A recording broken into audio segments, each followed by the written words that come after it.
Você já ouviu falar na erisipela? O presidente Jair Bolsonaro vem sofrendo com essa doença de pele desde o fim do segundo turno das eleições 2022. Mais detalhes você confere agora na reportagem. Desde a derrota para Lula nas urnas, Bolsonaro tem feito poucas aparições em público e despertado a curiosidade das pessoas em relação às condições de saúde do presidente. No dia 17 de novembro, o vice-presidente Hamilton Mourão foi questionado e abriu a público a condição de Bolsonaro. Desde então, ele segue tratando a erisipela. Na última semana, o filho e braço direito do presidente, o vereador Carlos Bolsonaro, publicou em um canal do Telegram uma foto da perna do pai que chocou muitos internautas pela gravidade do ferimento. Em seguida, ele disse, abre aspas, a erisipela desenvolvida na perna do meu pai, foto tirada de poucos dias atrás. Fui informado que nesta fase já estava em processo de recuperação e tudo corre muito bem, fecha aspas. Na internet, internautas afirmaram que a foto usada por Carlos Bolsonaro seria falsa e oriunda de uma campanha de cigarro. A informação é falsa. A agência verificadora de notícias Lupa confirma a veracidade da foto e que a imagem não está nos bancos de campanha da Anvisa. Sobre isso, a gente conversa agora com a médica dermatologista Marina Ferreira. Então, seja muito bem-vinda ao Unha Diversa. Muito obrigada por ter vindo conversar com a gente. Bom dia, obrigada pelo convite. Bom dia. Então, vamos começar entendendo mais. O que é, então, a erisipela? A erisipela é uma infecção da porção um pouco mais profunda da camada superficial da pele. Ela acontece devido a bactérias que conseguem penetrar dentro dessa porção mais profunda através de portas de entrada. Essas portas de entrada podem ser pequenos machucados, picadas de inseto. No caso, podem acontecer também devido a problemas circulatórios, como a insuficiência venosa crônica, que faz surgirem úlceras, feridas de úlceras venosas. Além disso, também podem acontecer por infecções, como pé de atletas, frieiras entre os dedos dos pés, micoses na sola dos pés, nas unhas. Então, por isso que é super importante ficar atenta a isso. E Marina, quais são os sintomas iniciais? Os sintomas iniciais da erisipela são inicialmente gerais, então o paciente sente prostração, mal-estar geral, depois ele acaba evoluindo para febre, calafrios, dor de cabeça e depois de alguns minutos a horas, esse paciente vai ter manifestações locais. Essas manifestações locais são avermelhamento da pele, que se demarca em relação à pele ao redor. Um aspecto inchado, em casca de laranja, que é até o aspecto que chama a atenção quando a gente avalia o paciente. Além disso, dor e aumento da temperatura local. E a partir do surgimento ali dos sintomas locais, de que forma que a doença evolui? Em geral, a gente deve fazer o diagnóstico e tratamento o mais rápido possível justamente para evitar essa evolução. Mas esse paciente realmente pode evoluir com bastante dor, comprometimento daquele membro afetado. Em alguns casos, pode evoluir para uma infecção ainda mais profunda, que a gente chama de celulite, que não é a celulite que a gente popularmente conhece, mas é uma infecção ainda mais profunda e mais grave. E essa infecção, Marina, ela é ainda mais perigosa para algum perfil específico de paciente? Alguém que tem diabetes ou então criança, idoso? A erisipela pode acontecer em crianças e pode acontecer em outros locais do corpo, além dos membros, das pernas. Mas é muito comum em membros inferiores das pernas e em pacientes de maior idade, a partir da terceira idade. O que chama atenção em relação aos fatores de risco são problemas de imunidade, então aquele paciente que tem realmente alguma diminuição da defesa do nosso organismo. Então, pacientes com diabetes também devem estar atentos a isso. Além disso, pacientes que tenham problemas circulatórios, seja problemas de insuficiência venosa, inchaços crônicos desse local, devem estar super atentos a esse quadro. E como que é feito o diagnóstico? O diagnóstico a gente chama de diagnóstico clínico, ou seja, o médico, a dermatologista ou o médico plantonista deve olhar essas lesões com atenção, as manifestações, além de escutar a história do paciente, esse relato, que fala muito a favor de erisipela. E também, como você falou, em uma das perguntas anteriores, o tempo é determinante, né? Sim, super. O tratamento deve ser feito o mais rápido possível, justamente devido à evolução do quadro, e existe um risco, sim, de morte diante desse diagnóstico, de erisipela. E quais são, então, as formas de tratamento dentro desse contexto? Em geral, são os antibióticos. A forma de uso vai depender da gravidade do quadro. Então, existem pacientes que vão usar antibióticos orais, os comprimidos, e existem pacientes que sim, vão precisar de internação, vão precisar de antibióticos venosos. É super importante o repouso e elevar o membro que está sendo acometido também, como forma de tratar ainda melhor esses quadros. E levar a situação assim a sério, né? Super. Porque eu acho que, no geral, as pessoas têm uma tendência a colocar a saúde, né? Sempre em segundo plano. Ah, mas eu tenho um compromisso, eu tenho... E aí, quando vai recorrer à clínica, né? A esse apoio profissional, às vezes a situação já está muito pior. Sim, exatamente. E são condições que a gente considera como condições negligenciadas, como a frieira no pé, as micoses, a micose das unhas, essas questões circulatórias também, são questões que o paciente vai deixando passar e que podem levar a quadros importantes como esse. Vamos falar agora então de prevenção. Como que a gente previne a erisipela? A erisipela, ela tem essas portas de entrada, né, que são as infecções que podem acontecer, como essas micoses. Então, é super importante o paciente estar de olho nos seus pés, no caso, né, das pernas, ver se existe alguma ardência, alguma descamação que chame atenção. Então, procurar dermatologista para dar esse apoio ao paciente. Além disso, estar atento em relação às condições circulatórias, varizes, inchaços nas pernas, procurar um médico vascular também para ter esse acompanhamento. E você falou muito sobre as pernas serem as mais atingidas, né? Nesse caso da erisipela, por que isso acontece, Marina? Provavelmente devido a a maior quantidade de portas de entrada. A exposição então, mesmo, né? Isso. São locais que machucamos com mais frequência, picadas de inseto, as questões circulatórias, o inchaço também acontecem mais nas pernas e essas infecções também negligenciáveis que ficam aí, como a frieira, as micoses, acontecem mais. Qualquer machucadinho, não precisa nem ser nada muito grave, ele é porta de entrada? Sim, pode ser porta de entrada, sim. A erisipela ela é causada por uma bactéria específica ou ela pode ser causada por diferentes, como se diz, diferentes agentes? Normalmente são um grupo de bactérias em específico que causam a erisipela, são um grupo dos streptococcus. Mas enfim, de uma maneira geral, a gente observa mais essas bactérias que ficam ali na superfície da pele, mas que devido às portas de entrada penetram na profundidade e aí sim vão causar toda essa inflamação. E é possível que ela seja confundida com alguma outra infecção ou é uma aparência realmente muito específica? É uma aparência específica, mas, por exemplo, algumas dermatites, que são inflamações apenas da superfície da pele, podem imitar algumas infecções.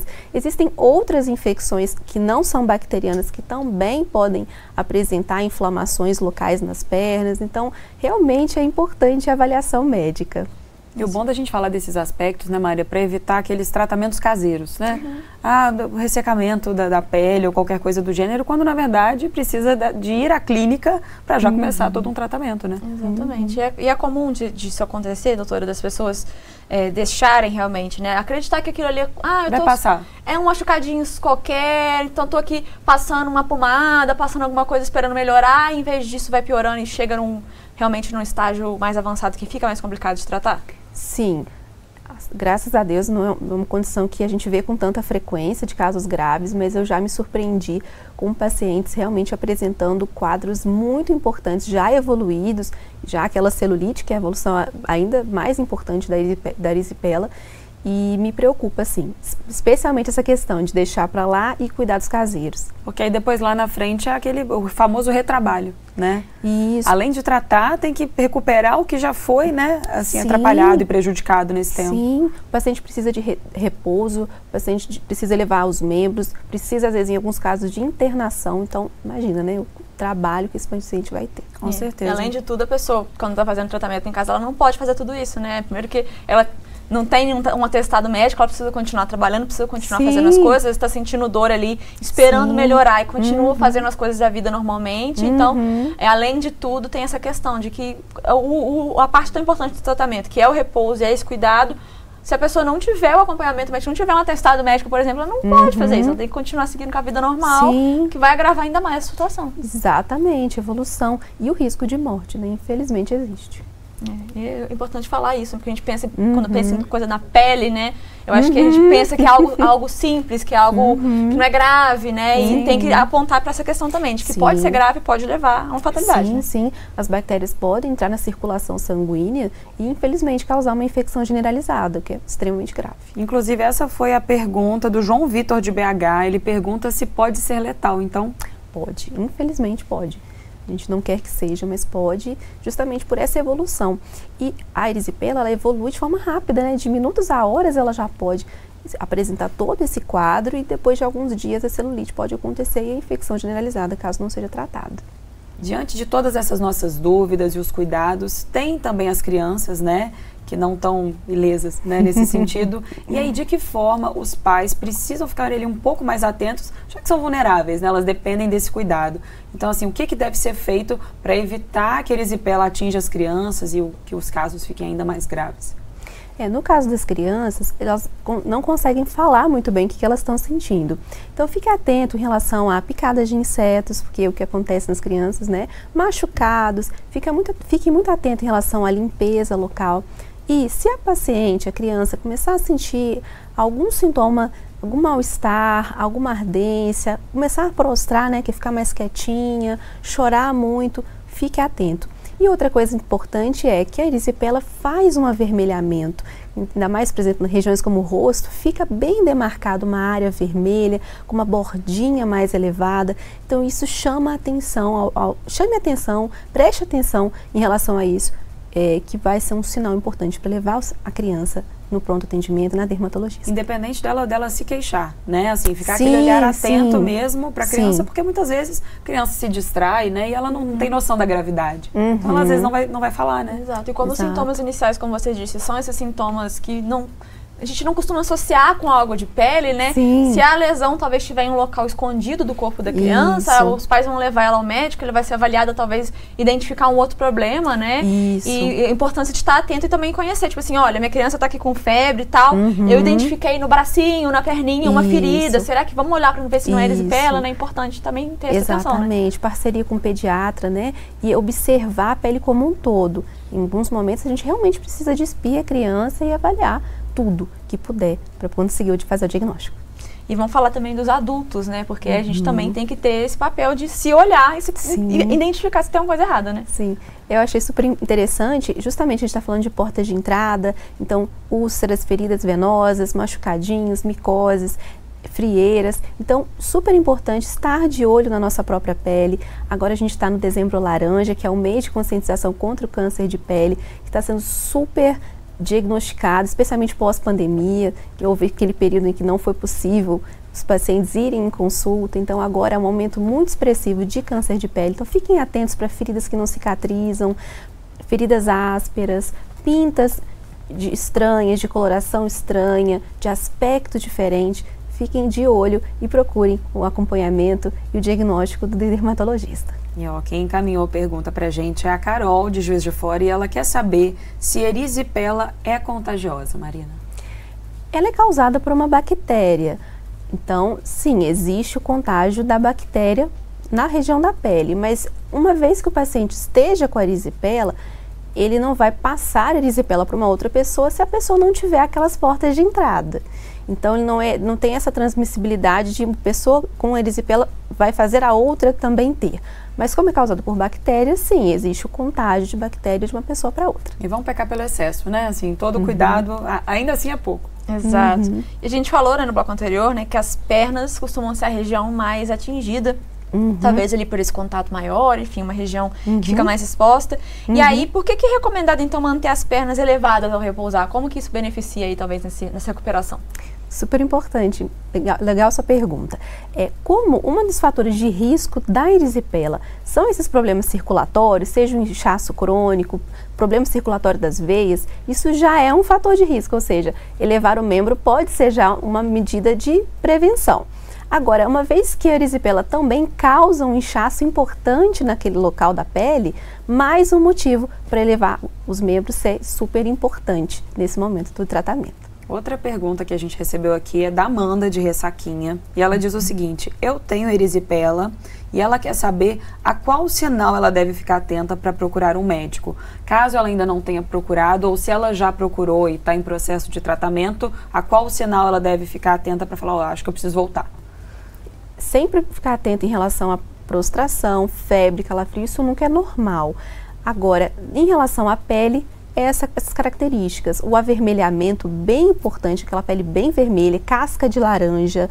Então, a demarcação da pele avermelhada da pele que não está acometida, né, a pele sã, isso chama muita atenção para a erisipela. E realmente, uma pessoa que tem erisipela uma vez, pode ter novamente, até pode, se ela tiver aqueles fatores de risco, né? Se ela tiver problemas circulatórios que não foram tratados, se ela tiver problemas de imunidade, tiver aquelas feridinhas com certa regularidade, ela pode ter mais de uma vez. Olha, a pergunta da Joyce de BH é a seguinte: como tratar as feridas em casa? A gente já falou que a erisipela em si não tem que ser tratada em casa, tem que ser tratada com o dermatologista. Então vamos pegar assim, a pessoa está com um machucadinho na perna e quer evitar que aquele machucado torne-se porta de entrada para a erisipela. Como que ela faz para tratar ele? Ou até mesmo, Maria, a parte do tratamento da erisipela que é feita quando está em casa. Exato, né? mas com acompanhamento médico. Com acompanhamento médico, exatamente. Isso.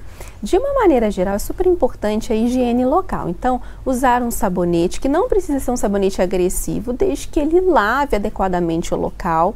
Então, lavar, manter higienizado o local já é super importante.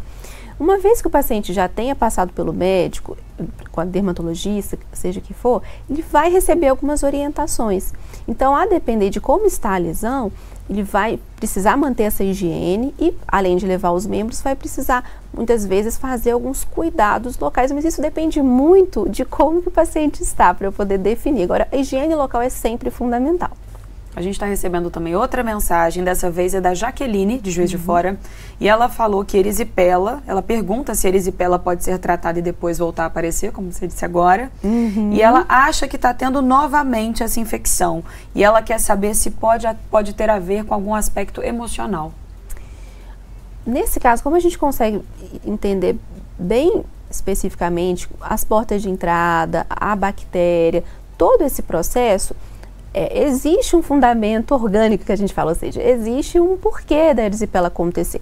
Mas uma vez que a gente esteja em um momento de estresse, um momento de fragilidade emocional, a gente pode sentir um pouco mais, a gente pode estar menos atento às nossas pernas, a gente pode sem querer se machucar mais, não se cuidar da parte de acompanhamento médico, e isso pode sim facilitar que a erisipela aconteça e possa até repetir. Tem alguma relação também com a imunidade da pessoa, doutora? A pessoa que tem a imunidade mais alta ou mais baixa está mais propensa também? Sim. Pacientes que tenham um pouquinho mais de redução da imunidade, isso não significa alguma coisa específica como tomar um remédio que reduza ou ter uma infecção como o HIV. Pode ser simplesmente um diabetes que não esteja controlado, já é o suficiente para ter uma redução dessa imunidade que facilita a infecção acontecer. E pessoas que têm varizes, doutor, elas têm mais chance de ter? Assim, elas estão mais expostas, mais vulneráveis nesse caso? As varizes, elas são aqueles vasos, né, que a gente consegue ver nas pessoas e são um sinal desse problema circulatório das veias. Então, quem tem varizes provavelmente pode ter uma insuficiência venosa.